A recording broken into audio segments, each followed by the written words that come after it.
મૂકતા પહેલાં અઘરું તો છે યાર.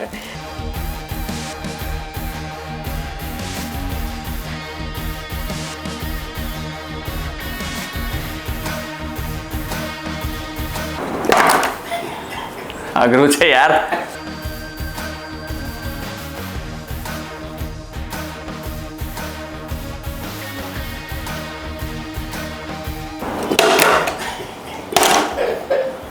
અઘરું છે અઘરું છે. 20 સેકન્ડમાં દોરો પૂરવી આપો. Okay, time start. મારા નેલ્સ આવે છે વચ્ચે, એટલે હું કરી લઈશ, બટ મારા નેલ્સ આવે એ અઘરું છે. અઘરું છે યાર. એક ગુજરાતી ફિલ્મ 3 જુલાઈ 2026ના દિવસે સિનેમાઘરોમાં રિલીઝ થવાની છે, પરંતુ એ પહેલાં સુરતના સિનેમાઘરોની અંદર મીડિયા માટે એક પ્રિવ્યૂ શો રાખવામાં આવ્યો હતો અને આ શો જોવાનો લાભ મને બી મળ્યો, મારા પરિવારને પણ મળ્યો.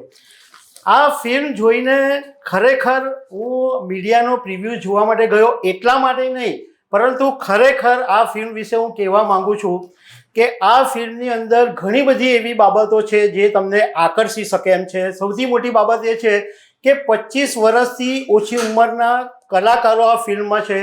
ઘણા બધા મોટે ભાગના કલાકારો પહેલી વાર આ ફિલ્મની અંદર ભાગ લઈ રહ્યા છે. મોટે ભાગનો એટલે એમ 90%થી પણ વધારે શૂટિંગ સુરતમાં થયું છે. અને સુરતનો એક છોકરો કે જે 24-25 વર્ષનો છે, એણે પહેલી વખત આ ગુજરાતી ફિલ્મ બનાવી છે અને ફિલ્મનો જે વિષય છે એ પણ બહુ જ અદ્ભુત છે.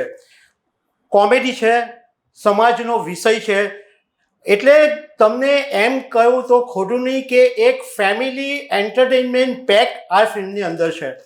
તો આ ફિલ્મના કલાકારો આજે ખબર છે .com પર આવ્યા છે, તો ઘણી બધી એવી બાબતો છે કે જે એમની સાથે શેર કરવી છે. તો સૌથી પહેલાં ફિલ્મના ડિરેક્ટર તર્પણ પટેલ છે. ફિમેલ લીડ રોલ જેમણે કર્યો છે એ ઉર્વશી ચૌહાણ છે. જયદીપ ગાંગાણી તેઓ પણ આ ફિલ્મની અંદર પહેલી વાર રોલ કરી રહ્યા છે. ઉર્વશી વિશે થોડીક વધારે ઓળખાણ આપી દઉં કે પુષ્પા ફિલ્મ જે પાર્ટ 1 અને પાર્ટ 2 અલ્લુ અર્જુનને જે ડાન્સ સ્ટેપ શીખવવામાં આવ્યા હતા એ ઉર્વશી ચૌહાણ હતા અને મૂળ ભાવનગરના છે અને ગુજરાતના છે. તર્પણ, હું તમારી સાથે પહેલી વખત તમારાથી શરૂઆત કરવા માગું છું કે મેં એવી જાણકારી મેળવી છે કે તમારા ફાધર બહુ સારા ફોટોગ્રાફર્સ છે અને તમે આટલી નાની ઉંમરની અંદર આટલા સારા સબ્જેક્ટની સાથે, તો શું એટલે આ પહેલાં તમે શું એવું કર્યું કે આટલો મોટો હાઈ જમ્પ મારી લીધો? હું એકચ્યુઅલી થિયેટર ને શોર્ટ ફિલ્મ્સ ને એવું બધું તો બનાવતો જ રહેતો હતો, પણ આ એક એવી વાર્તા હતી જે મને લાગી કે વધારે લોકો સુધીને પહોંચાડવી છે. લાઈક આપણે શોર્ટ ફિલ્મ્સ ને એવું પ્લેટફોર્મ નથી મળતું કે જ્યાં બહુ વધારે લોકો આવીને જોઈ શકે. તો પછી મેં કીધું કે હવે let's take a leap of faith અને અમે એક ફીચર આની લખી ને ડિરેક્ટ કરીને પછી અહીંયા આપણે બેઠા છે હવે. ઓકે તર્પણ, મેં ફિલ્મ જોઈ છે, મને જે સમજ પડી છે એ પ્રમાણે જે યુવાન છે એના માટે અઘરું છે, કારણ કે એને ગર્લફ્રેન્ડ સાચવવાની છે, ફેમિલી સાચવવાની છે, કોર્પોરેટ જોબ સાચવવાની છે. પરિવાર માટે અઘરું છે કે એમનું જે નવું જનરેશન છે એ બધી બાબતો માનતું નથી, એટલે ઘણો બધો સારો સબ્જેક્ટ છે.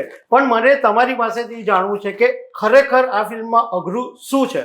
ફિલ્મમાં એકચ્યુઅલી આખી ફિલ્મનું ટાઇટલ જ આપણે અઘરું છે એટલે આપ્યું છે, કારણ કે જે કેરેક્ટર છે, જે મેઇન લીડ છે, એ આ બધા પ્રોબ્લેમ્સના થ્રુ જઈ રહ્યો છે. અઘરું છે યાર કહેતો જાય છે ને આગળ વધતો જાય છે ને ચાલતો જાય છે અને ફાઇનલી એ કંઈક બેલેન્સ એ ગોતવાની કોશિશ કરી રહ્યો છે.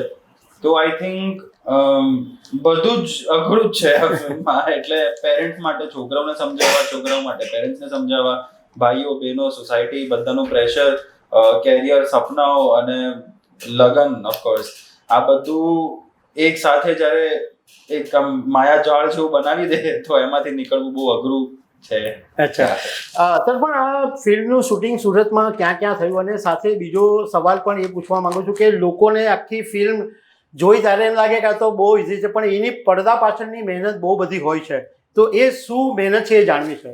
સુરતમાં તો અમે ઓલમોસ્ટ જેટલું અમને સમજ પડતી હતી બધું સુરતમાં માણી સુરતને તો ગિરનાર એક રેસ્ટોરન્ટ છે, ત્યાં અમે શૂટ કર્યું છે. અમે બોકેટો કરીને એરપોર્ટ રોડ પર એક કેફે છે, અમે ત્યાં શૂટ કર્યું છે. અમે રસ્તા ઉપર શૂટ કર્યું છે. અને જેટલું સમજ પડતી હતી, આખું પિક્ચર એકચ્યુઅલી સુરતમાં જ શૂટ થયેલું છે. અને જ્યાં સુધી ને જ્યાંથી આપણે પેલું આની શું અઘરું હોય છે પડદાની પાછળ, એની આપણે ચર્ચા કરીએ તો સેટ પર હોય 15-20 લોકો હોય અને બધા પોતપોતાના વિચારો અને આઈડિયાઓ સાથે આવતા હોય છે. અને બધાનો ભાર એક ડિરેક્ટર ઉપર હોતો હોય છે કે એ લોકો પોતાનું જે પણ સ્કિલ સેટ છે, જે પણ ક્રિએટિવિટી છે, એનો ફૂલ ભરોસો એક ડિરેક્ટરના ખભે મૂકતા હોય છે. તો I think that is the most difficult thing. સૌથી અઘરું છે યાર વસ્તુ એ જ છે, કારણ કે જો થયું સારું પિક્ચર બને તો વખાણ બધાને મળે, પણ જો ખરાબ બને તો દોષ ડિરેક્ટરનો જ હોય. અને હું એવી રીતે જ અપ્રોચ પણ રાખું છું કે ભાઈ જો સારું કર્યું તો એ લોકોની મહેનત છે ને, જો ખરાબ થયું તો એ મારો ખરાબ ડિસિઝન હતો. સો યા આઈ થિંક. ઓકે, તર્પણભાઈ, તમારો છેલ્લો સવાલ. એક દર્શક તરીકે મારે તમને એ પૂછવું છે કે આખી ફિલ્મ એકદમ ફેમિલી બેઝ હતી, બહુ સરસ કોમેડી, બધી જ વાત, પણ એક ડ્રગ્સનો મુદ્દો તમે અંદર લાવીને મૂકી દીધો હતો. તો તમને, એટલે મને એમ લાગ્યું કે શું આ જરૂરી મુદ્દો હતો? બીજી રીતે પણ કદાચ એને આ ઇસ્યુને લઈ શકાતું હતું, મને એવું એક દર્શક તરીકે લાગે છે. હા, બટ એ બહુ જરૂરી હતું, કારણ કે અત્યારે આપણે સુરતમાં જોઈએ છે કે પોલીસ વાળાઓને આપણે ન્યૂઝમાં જોતા હોય છે કે આયે દિન આ વસ્તુ છે. ને મને અરીસો દેખાડવું ગમે છે સોસાયટીને. લાઈક આ સત્ય છે બહુ પ્રોબ્લેમ છે, ડ્રગ્સનો વધારે છે ઇશ્યુ. અને આઈ થિંક આ એક ચાન્સ હતો મારી પાસે કે જ્યાં હું આ એક અરીસો બતાવી શકતો હતો કે ભાઈ આ પ્રોબ્લેમ સિર્ફ સુરતમાં જ નહીં પણ ઘણી બધી જગ્યાએ આપણે જોતા જ હોઈએ છે કે છે. તો એક માધ્યમ હતું આ, એ પ્રોબ્લેમને હાઇલાઇટ કરવું. અને સટલી એકદમ આવીને જતું રહી છે. ચર્ચા તો કદાચ ક્યારેક નેક્સ્ટ ફિલ્મમાં આખું એના ઉપર બનાવીશ કે આ પ્રોબ્લેમ છે, પણ અત્યારે આ ફિલ્મમાં એક નાનકમતા સીનથી એ માધ્યમ રાખીને મેં એક અવેરનેસ ફેલાવવાની કોશિશ કરી કે બહુ પ્રોબ્લેમેટિક છે આ, બહુ એકદમ ખોટી વસ્તુ છે. અને આપણે જે આપણી અરાઉન્ડ કંઈ થતું હોય તો આપણે જણાવીએ અને લોકોને બચાવીએ. એટલે આ માયાજાળ જેવું છે, જેટલું તમે એકવાર પગ મૂક્યો પછી તમે અંદર જ જતા જશો, તમે બહાર નહીં આવી શકો.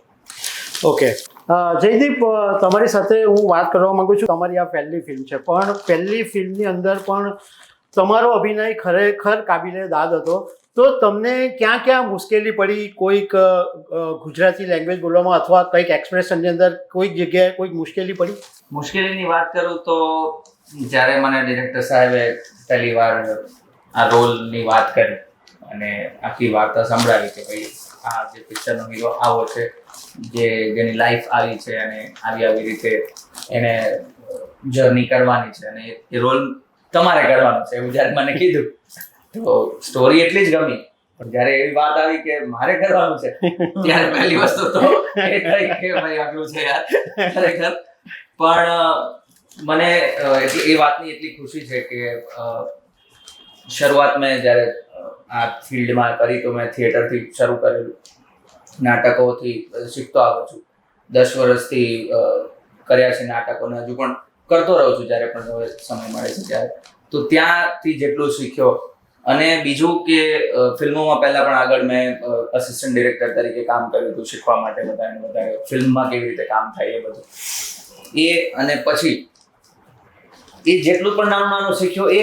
અને આ ફિલ્મમાં જ્યારે મારે શીખવાની વાત આવી ત્યારે ડિરેક્ટરે તર્પણે મને જે હેલ્પ કરી છે, અમે લાગેલા હતા કેટલા દિવસો સુધી શૂટિંગ પહેલા વર્કશોપમાં કે ભાઈ આ કેરેક્ટર આવું છે, આ કેરેક્ટર આવી રીતે વર્ક કરે છે. જે ફિલ્મમાં તમને દેખાય છે કે આ એનું ફેમિલી છે, આ આવું કરે છે, તેવું કરે છે, પણ એ તો છે જ, પણ એ ફિલ્મની પાછળ એટલે કે એની પર્સનલ લાઈફમાં શું કરતો હશે, જે ફિલ્મમાં ભલે નથી દેખાવાનું, તે કેવી રીતે મોટો થયો હશે, કેવા વાતાવરણમાં. હવે જેમ કે ફાધર સનનું જે રિલેશન છે, તો એનું ખાલી એક ઇમેજિનરી કે એને લાઈફ નાનપણથી લઈને અત્યારે મોટો થયો છે અત્યાર સુધીમાં એના ફાધર સાથે કેવા રિલેશન રહ્યા હશે, કેવા ઇન્સિડન્ટ બન્યા હશે, એના મમ્મી સાથે કેવું થયું હશે, તો એટલે એના એટીટ્યુડ કેમ અત્યારે આવો છે, એ આખું બધી વાર્તાઓ સમજી ડિરેક્ટર પાસેથી. પછી જે ડાયલોગની વાત આવે કે આ ડાયલોગ છે તો એમાં એનો એટીટ્યુડ આવો છે, એ આવી રીતે સમજે છે આ વાતને, અને આ વાતથી એને આ રીતે ગુસ્સો આવે છે, આ ગુસ્સાનું કારણ આ છે. અને કોઈ એક લાઈન બોલી પણ ભલે એ લાઈનની પાછળના 2-3 મિનિંગ થતા હોય, એક કઢાવવા એ બહુ જ અઘરું હતું મારા માટે. એ કાઢવું બહુ અઘરું હતું, પણ ડિરેક્ટરને એટલો મોટો થેન્ક્સ છે કે એની કાબેલિયત કહી શકાય, એની આવડત, કે બહુ આસાનીથી એને મને કરાવડાવી દીધું.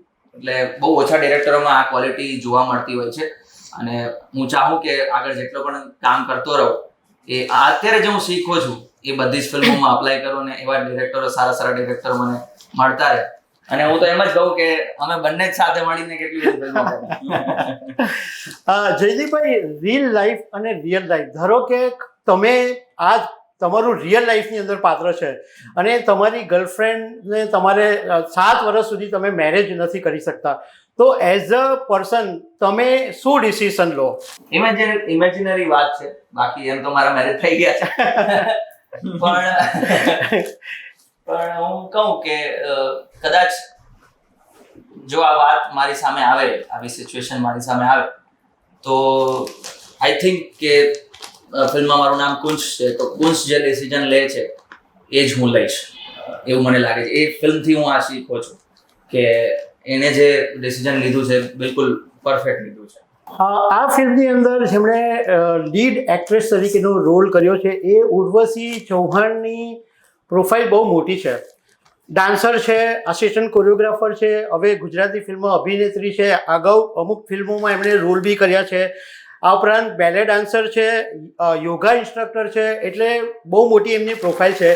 તો ઉર્વશી, મારે તમને એ પૂછવું છે કે આ ફિલ્મની અંદર જે બતાવવામાં આવ્યું છે કે આજની જે મહિલાઓ છે એ મહત્વાકાંક્ષી છે અને પોતાના સપના માટે આત્મનિર્ભર કરવા માટે મહેનત બી કરી શકે એમ છે, અને તમે આ તમારા સપનાને સાકાર કરવા માટે હજુ સુધી લગ્ન નથી કર્યા, એવું કહી શકાય? પહેલાં તો થેન્ક યુ સો મચ કે તમે મારી આટલી તારીફ કરી. બાકી તમે મને પર્સનલી પૂછો છો કે મેં કેમ લગ્ન નથી કર્યા, એટલે કે મૂવીમાં? ના, પર્સનલ કહી શકાય. એકચ્યુઅલી જે મિલેનિયલ્સ છે ને અમારા જેવા, અને મારા ફેમિલીમાંથી કોઈ પણ ઇન્ડસ્ટ્રીમાં નથી, તો એટલે હું એક પહેલી છોકરી છું જે ઇન્ડસ્ટ્રીમાં કામ કરું છું આ રીતે. તો થોડોક ટાઈમ લાગ્યો મને આમાં ઇન્ડસ્ટ્રીમાં આગળ વધતા.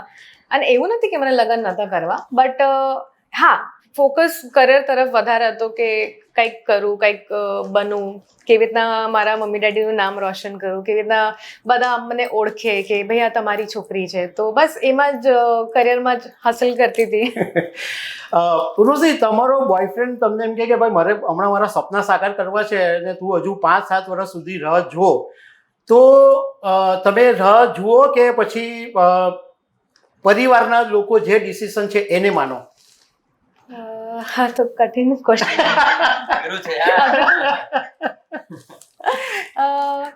હું ટ્રાય કરીશ કે બંનેઓને સમજાવું, પેરેન્ટ્સને કહું કે પ્લીઝ થોડો ટાઈમ આપો, કેમ કે મારો બોયફ્રેન્ડ લાઈફમાં કાંઈક કરવા માંગે છે, અને બોયફ્રેન્ડને કહીશ કે તું ટ્રાય કર કે થોડું જલ્દી થાય, એટલે આપણે પેરેન્ટ્સને માન રાખીને લગ્ન કરી લઈએ. તો બેઉની સિચ્યુએશનને સંભાળીને હું બંનેઓને ખુશ રાખવા માંગીશ. ઓકે, ઉર્વશી, છેલ્લો સવાલ તમને કે તમે ગુજરાતી ફિલ્મમાં પહેલી વખત કર્યો અને મારી દ્રષ્ટિએ સારો અભિનય કર્યો છે, તો બીજી ભાષાની ફિલ્મમાં તમે કઈ અભિનય કરવાનું પ્લાનિંગ કરી રહ્યા છો? ડેફિનેટલી બહુ જ પ્રયત્ન કરું છું કે મને પેન ઇન્ડિયા ફિલ્મ્સ મળે. હરેક ઓપોર્ચ્યુનિટીને હું મેળવવા માંગુ છું, કેમ કે જેટલું તમે અલગ અલગ ફિલ્ડ્સમાં કે અલગ અલગ જોનરમાં કે અલગ અલગ મૂવીઝમાં તમને જેટલા કેરેક્ટર્સ કરવા મળે એટલું તમે વધારે શીખતા હોવ છો. અને મને ખૂબ જ ગમે કે હું નવા કેરેક્ટર્સ કરું, નવી, કેમ કે હરેક કેરેક્ટરમાં એક નવી લાઈફ હોય છે. એક ઉર્વશી સિવાય એ કેરેક્ટર શું છે, એની લાઈફ કેવી હશે, એની પાછળની સ્ટોરી શું છે, એ મને જીવવું બહુ ગમે. તો બસ હોપ કરું છું કે મને આવા કેરેક્ટર્સ મળતા રહે. તો પણ તમને મારે સવાલ પૂછવો છે કે આ ફિલ્મ ક્યારે રજૂ થવાની છે, ફરી એક વખત તમે કહો, અને તમારી ગુજરાતી દર્શકોની પાસે શું અપેક્ષા છે? તો મારી ફિલ્મ છે અઘરું છે યાર, અને આવી રહી છે તમારા થિયેટર્સમાં 3 તારીખે 3rd of July 2026 અને મારી અપેક્ષા બસ એટલી છે કે કંઈક અલગ કરવાની કોશિશ છે, કંઈક ફ્રેશ કરવાની કોશિશ છે. બહુ મહેનત લાગી છે. તમે આવો, સપોર્ટ કરો, ખરાબ લાગે તો પણ કહેજો, સારી લાગે તો પણ કહેજો, પણ આવો અને ફિલ્મ જુઓ please. We need support of you. તો દર્શક મિત્રો, આ હતા અઘરું છે યારની સ્ટારકાસ્ટ. અને ફરીથી એક વખત તમને જણાવી દઉં કે બધા 25 વર્ષની નીચેના છે. અને આ જોઈને ખરેખર ખુશી થાય કે આજનું જે યંગ જનરેશન છે એની પાસે જબરજસ્ત ટેલેન્ટ છે અને કંઈક કરી શકે એવી તાકાત ધરાવે છે. જરૂરત છે એટલી કે એમને સપોર્ટ આપવાની. તો આ પિક્ચર જો તમે જાઓ થિયેટરમાં તો એમને સપોર્ટ મળશે અને બીજા ટેલેન્ટને પણ ઇન્સ્પિરેશન મળશે. તર્પણભાઈ, thank you very much. Urvashi, thank you very much. Jaydeep, thank you very much. Thank you.